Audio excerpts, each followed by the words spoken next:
اعلان بالفور 1917 یہودی آباد ہونے شروع ہو گئے، اور اصل میں اسی کے لیے خلافت کو منسوخ کرایا گیا۔ سلطان عبد الحمید، اگرچہ یہ ترکی خلافت جو ہے مرد بیمار کمزور، پھر بھی وہ مسلمانوں والا جذبہ اتنا تھا، انہیں بڑی سے بڑی رشوت پیش کی گئی تھی۔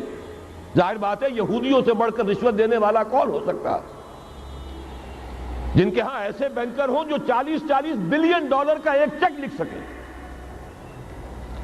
پھر یہ کہ ان پر سیاسی دباؤ بہت ڈالا گیا، انہوں نے جب تک خلافت عثمانیہ برقرار رہی یہودیوں کو فلسطین میں آباد ہونے کی اجازت نہیں دی، کہ جو معاہدہ کیا تھا حضرت عمر نے رضی اللہ تعالی عنہ، خلیفہ ثانی نے، خلیفہ راشد نے، ہم اس کے پابند ہیں اور ہم یہاں یہودیوں کو آباد ہونے کی اجازت نہیں دیں۔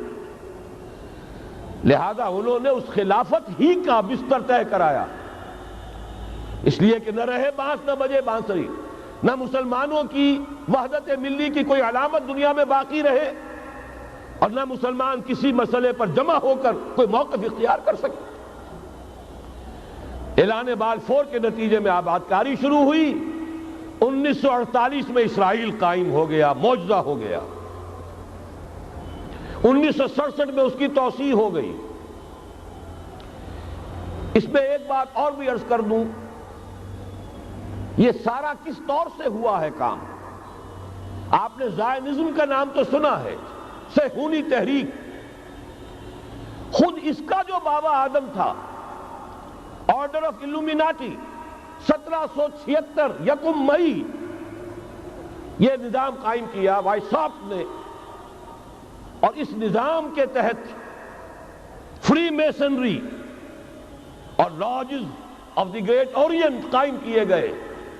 یہ سارا ہتھ کنڈا وہ ابلیسی نظام، اس کی تفصیل ایک کینیڈین آتھر نے لکھی ہے کتاب میں، پاونز ان دی گیم، یہ سارا دھندا ایک شیطانی چکر ہے، ابلیسی چال ہے، اور اس کے ذریعے سے اسرائیل قائم ہوا اور اس کی توسیع بھی ہوئی 1967 میں۔ اب یہاں تک پہنچنے کے بعد ان کے پیش نظر بقیہ دنیا کی تسخیر اور اسے فتح کرنے کا معاملہ ہے، اور سب سے بڑھ کر اسلام کی بیخ کنی اور اس کا راستہ روکنا، یہ ان کے پیش نظر ہے۔ یریدون لیطفئوا نور اللہ بافواہہم۔ صورت اس وقت کیا ہے؟ یورپ اور امریکہ سے آپ مشرق کی طرف آئیے، پہلے عالم عرب ہے، عرب مسلم ورلڈ۔ مجھے یہ کہتے ہوئے سخت دکھ ہو رہا ہے، پورا عالم عرب وہ فتح کر چکے، وہ عرب ممالک کے جو اسرائیل کے ساتھ کسی میز پر بیٹھ کر گفتگو کرنے کو تیار نہیں تھے۔ آپ دیکھ رہے ہیں کہ لائن لگ گئی، کبھی صرف انور سادات نے ریکگنائز کیا تھا، پوری دنیا میں شور مچا تھا، اس پر لعنت ملامت ہوئی تھی، اب تو ایک ایک کر کے وہ شاہ حسن ہو چاہے شاہ حسین ہو، اب تو وہاں سے ویزے ختم ہو رہے ہیں۔ سعودی عرب اور امارات، انہوں نے جو کچھ کاروباری بندشیں لگائی ہوئی تھی وہ ختم کر دی گئی، ان میں نرمی پیدا کر دی گئی۔ یہ صورتحال ہے کہ واقعتاً ان کی جو عالمی تسخیر کا پروگرام ہے وہ آگے بڑھ رہا ہے، اور بدقسمتی سے امت مسلمہ کا جو قلب ہے، اس امت کا قلب امیین پر مشتمل ہے۔ هو الذی بعث فی الامیین رسولا منہم یتلو علیہم آیاتہ ویزکیہم الی آخر الآیہ۔ حضور بھی امی تھے، انہی میں سے تھے صلی اللہ علیہ وسلم، لیکن آج وہ قلب جو ہے عالم اسلام کا، وہ یہودیوں کے شکنجے میں کسا جا چکا ہے۔ اکثر وہاں کے جو حکمران ہیں، امریکہ کے ایجنٹ ہیں، سٹوجز۔ یہ حالات جہاں تک عالم عرب کا تعلق ہے، تلخ حقائق ہیں جو بیان کر رہا ہوں، اس لیے کہ آپ کے سامنے رہنا چاہیے۔ یہ جو اقبال نے کہا کہ دنیا کو ہے پھر مارکہ روح و بدن پیش، ابلیس نے پھر اپنے درندوں کو ابھارا، اللہ کو پا مردی مومن پہ بھروسہ، ابلیس کو یورپ کی مشینوں کا سہارا۔ یہ دوبارہ ایک بہت بڑے پیمانے پر حق و باطل کا گھمسان کا رنگ پڑنے والا ہے۔ ملاحم کی جو حضور صلی اللہ علیہ وسلم نے پیشین گوئیاں فرمائی، الملحمۃ العظمیٰ، تاریخ انسانی کی عظیم ترین جنگ جو ابھی آنے والی ہے، اس کو سمجھ لیجئے اچھی طریقے سے کہ اس میں جو قوتیں ایک دوسرے کے مقابل آ رہی ہیں وہ کون سی ہے۔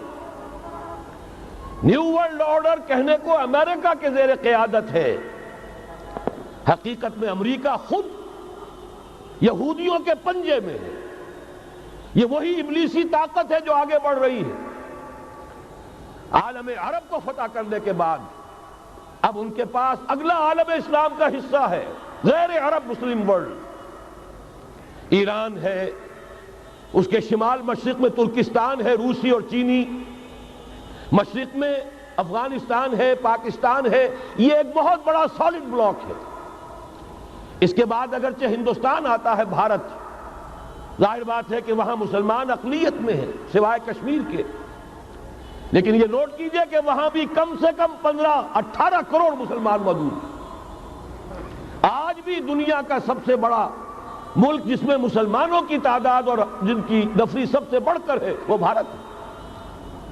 اس کے بعد پھر انڈونیشیا، ملائیشیا ہے، اس سے آگے ہے پھر فار ایسٹ، ابھی انہیں فتح کرنا ہے۔ نیو ورلڈ آرڈر کا یوں سمجھیے کہ ابھی یہ ہارڈ نٹ ٹو کریک، ابھی ایک لوہے کا چنا ہے چائنا کی شکل میں موجود۔ اور مجھے یاد آ رہا ہے ڈی گال کے الفاظ بہت سے لوگوں نے سنے ہوں گے، اس نے کہا تھا کہ ہم نے خام خواہ روس کو اپنا دشمن بنا لیا ہے، وہ تو ہمارا بھائی ہے، وائٹ ریسس، وہ تو بنیادی طور پر یورپین قوم ہے۔ Beware of the yellow masses of the East, تمہیں گھبرانا چاہیے، تمہیں خبر لینی چاہیے۔ وہ مشرق بعید کے جو زرد رو لوگ ہیں، China, Indo China, Japan, yellow races, ابھی اس نیو ورلڈ آرڈر کے لیے جو فتح عالم اور تسخیر عالم کا پروگرام ہے، اس میں پہلے غیر عرب مسلمان دنیا اور پھر یہ فار ایسٹ کا خاص طور پر یلو ماسز، یہ ہے کہ جنہیں ابھی انہیں ٹیکل کرنا ہے۔ اور اسی لیے میں عرض کرنا چاہتا ہوں، حقائق ہمارے سامنے رہنا چاہیے۔